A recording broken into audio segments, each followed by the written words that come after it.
Mürsəl odur ki, məsələn, tabiindir, deyir, Peyğəmbər sallallahu aleyhi ve sellem belədir. Deməli, tabiindirsə, arada kim olmalıdır? Sahabi. Sahabinin adını çəkmir. Həsən Basri deyir ki, Peyğəmbər sallallahu aleyhi ve sellem belə deyib.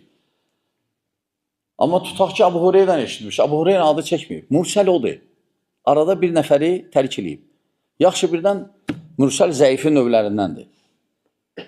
Yaxşı birdən sahabi, məsələn, Əbu Hüreyrə hicrətin 7-ci ilində İslamı qəbul edib. Məsələn, belə deyirlər. Məkkədən xəbər verir. Yəni, hicrətdən qabaq. Məkkə devrindən. Deyir, Peyğəmbər sallallahu aleyhi ve sellem Məkkədə belə dedi. Mürsəldir. Ne üçün? Arada deməli eşidib.